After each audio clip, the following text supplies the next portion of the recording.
ಒಂದು ದಿನ ದೇವಿ ಸತ್ಯಭಾಮೆ ಭಗವಾನ್ ಶ್ರೀಕೃಷ್ಣನನ್ನು ಭಕ್ತಿಯಿಂದ ಕೇಳಿದರು.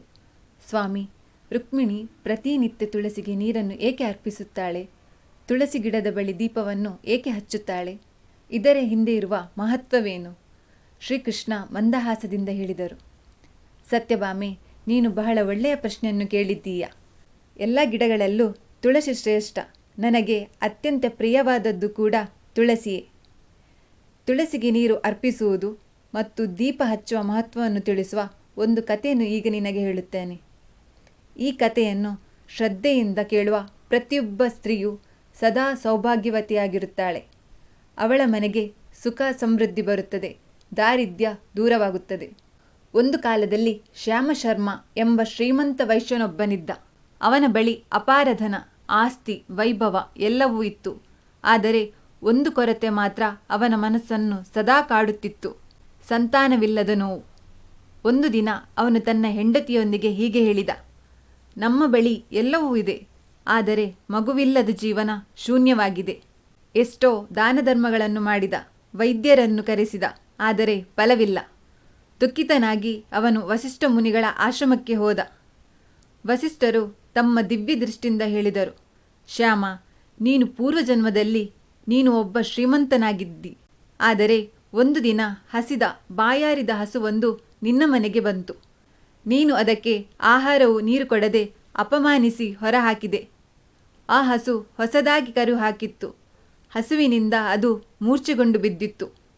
ಅದರ ಶಾಪದಿಂದಲೇ ಈ ಜನ್ಮದಲ್ಲಿ ನಿನಗೆ ಮಕ್ಕಳಾಗಲಿಲ್ಲ. ಶ್ಯಾಮಶರ್ಮ ಪಶ್ಚಾತ್ತಾಪದಿಂದ ಕೈ ಜೋಡಿಸಿದ.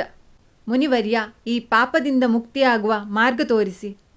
ವಸಿಷ್ಠರು ಹೇಳಿದರು: ನೀನು ಪುತ್ರಕಾಮಿ ಯಜ್ಞ ಮಾಡಬೇಕು. ಯಜ್ಞದ ಫಲವಾಗಿ ನಿನಗೆ ಪುತ್ರನಾಗುತ್ತಾನೆ. ಆದರೆ ಅವನ ಆಯುಷ್ಯ ಕೇವಲ 18 ವರ್ಷ ಮಾತ್ರ.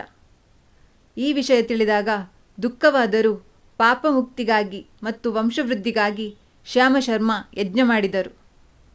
ಯಜ್ಞ ಫಲವಾಗಿ ಸುಂದರ ತೇಜಸ್ವಿ ಪುತ್ರ ಜನಿಸಿದ. ಅವನು ವಿದ್ಯಾವಂತನಾಗಿ ಬೆಳೆದ. ಆದರೆ ತಂದೆ ತಾಯಿಗೆ ಸದಾ ಒಂದೇ ಭಯ: 18 ವರ್ಷ. ಅವನು 16 ವರ್ಷ ತುಂಬಿದಾಗಲೇ ಅವನಿಗೆ ಸುಭದ್ರ ಎಂಬ ಗುಣವಂತ ಬಡ ಕುಟುಂಬದ ಹುಡುಗಿಯನ್ನು ಮದುವೆ ಮಾಡಿದರು. ಸುಭದ್ರ ಅತ್ಯಂತ ಪತಿವ್ರತೆ, ಸೇವಾಶೀಲ ಸ್ತ್ರೀ. ಮರಣದ ದಿನ ಸಮೀಪಿಸಿದಾಗ ಸತ್ಯವನ್ನು ತಿಳಿದ ಸುಭದ್ರ ತನ್ನ ಮಾವನಿಗೆ ಹೀಗೆ ಹೇಳಿದರು: ನನ್ನ ಪತಿಯ ರಕ್ಷಣೆ ನಾನು ಮಾಡುತ್ತೇನೆ, ನಿಮಗೆ ಅದರ ಚಿಂತೆ ಬೇಡ. ನಂತರ ಪ್ರತಿನಿತ್ಯ ತುಳಸಿಯ ಪೂಜೆ ಪ್ರಾರಂಭ ಮಾಡಿದಳು. ಮನೆಯಲ್ಲಿರುವಂತಹ ತುಳಸಿಗೆ ಪ್ರತಿನಿತ್ಯ ನೀರು ಅರ್ಪಿಸಿ ದೀಪವನ್ನು ಹಚ್ಚಿ ಶ್ರದ್ಧಾಭಕ್ತಿಯಿಂದ ಪ್ರಾರ್ಥನೆ ಮಾಡುತ್ತಿದ್ದರು. ನಂತರ ಮನೆಗೆ ಒಂದು ಗೋವನ್ನು ತಂದು ಅದರ ಸೇವೆಯನ್ನು ಪ್ರತಿನಿತ್ಯ ಮಾಡುತ್ತಿದ್ದರು. ಒಂದು ದಿನ ಬೆಳಿಗ್ಗೆ ಸುಭದ್ರ ತುಳಸಿಗೆ ನೀರು ಅರ್ಪಿಸಿ ದೀಪ ಹಚ್ಚಿ ಪ್ರಾರ್ಥಿಸಿದಳು: ತುಳಸಿ ತಾಯೇ, ನೀನೇ ಕಾಪಾಡಬೇಕು. ಇಂದು ನನ್ನ ಪತಿಗೆ 18 ವರ್ಷವಾಗುತ್ತೆ. ಯಮದೂತರು ಬಂದಾಗ ತುಳಸಿಯೇ ದಾರಿಯನ್ನು ತಡೆದಳು. ದೀಪವು ಅಗ್ನಿಯಾಗಿ ಭಯ ಹುಟ್ಟಿಸಿತು. ಜಲವು ನರಕವನ್ನೇ ನಾಶ ಮಾಡುವೆನೆಂದು ಎಚ್ಚರಿಸಿತು. ಗೋವು ಗೋಹತ್ಯೆ ಪಾಪದ ಭಯವನ್ನು ಉಂಟು ಮಾಡಿತು. ಯಮದೂತರು ಹಿಂದಿರುಗಿದರು. ಯಮದೂತರು ಯಮರಾಜನ ಬಳಿ ಹೋಗಿ ಈ ಎಲ್ಲ ದೂರುಗಳನ್ನು ಕೊಟ್ಟಾಗ ಸ್ವತಃ ಯಮರಾಜನೇ ಸುಭದ್ರೆಯ ಮನೆಗೆ ಬರುವಂತಾಯಿತು. ಸುಭದ್ರ ಅವರ ಸ್ತುತಿಯನ್ನು ಮಾಡಿ, ಅವರ ಪಾದಪೂಜೆಯನ್ನು ಮಾಡಿ, ಅವರಿಂದ ಆಶೀರ್ವಾದವನ್ನು ಕೇಳಿದಳು. ಯಮರಾಜರ ಬಾಯಿಂದ ಅನಾಯಾಸವಾಗಿ ಸದಾ ಸೌಭಾಗ್ಯವತಿ ಭವ ಎಂದು ಆಶೀರ್ವಾದವನ್ನು ಮಾಡಿದಾಗ ಸುಭದ್ರೆ ಕೇಳಿದಳು: ಸ್ವಾಮಿ, ನಿಮ್ಮ ಈ ಆಶೀರ್ವಾದದ ಫಲ ಸಿಗಬಹುದೇ?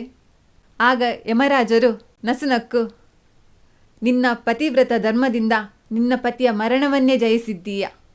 ನಿನ್ನ ಪತಿ 100 ವರ್ಷ ಕಾಲ ಸುಖವಾಗಿ ನೆಮ್ಮದಿಯಿಂದ ಜೀವಿಸುತ್ತಾನೆ.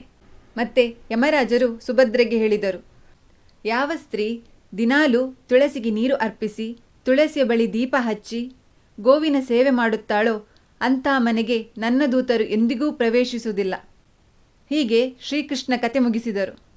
ಇದಕ್ಕಾಗಿಯೇ ಸತ್ಯಭಾಮೆ ತುಳಸಿಗೆ ನೀರು ಅರ್ಪಿಸಿ ದೀಪ ಹಚ್ಚುವಂಥದ್ದು. ಪತಿವ್ರತ ಧರ್ಮ, ಶ್ರದ್ಧೆ ಮತ್ತು ಭಕ್ತಿ ಇದ್ದಲ್ಲಿ ಎಂತಹ ಎಷ್ಟೇ ದೊಡ್ಡ ಅನಾಹುತ ಇದ್ದರೂ ಅದನ್ನು ತಡೆಯಲು ಸಾಧ್ಯವಿದೆ. ತುಳಸಿಯ ಪೂಜೆ, ದೀಪಾರಾಧನೆ, ಗೋಸೇವೆ ಮತ್ತು ಪತಿವ್ರತ ಧರ್ಮ ಇವು ಜೀವನದಲ್ಲಿದ್ದರೆ ಜೀವನದಲ್ಲಿ ಸುಖ, ಶಾಂತಿ, ನೆಮ್ಮದಿ, ಆಯುಷ್ಯ, ಆರೋಗ್ಯ ಇದು ಸಿದ್ಧಿಯಾಗುತ್ತದೆ.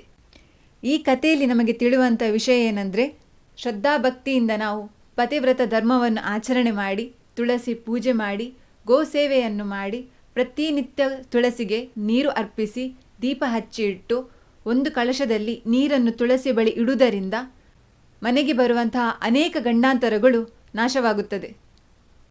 ನಮ್ಮನ್ನು, ನಮ್ಮ ಮನೆಯವರನ್ನು ಕಾಪಾಡುತ್ತದೆ. ಧನ್ಯವಾದಗಳು.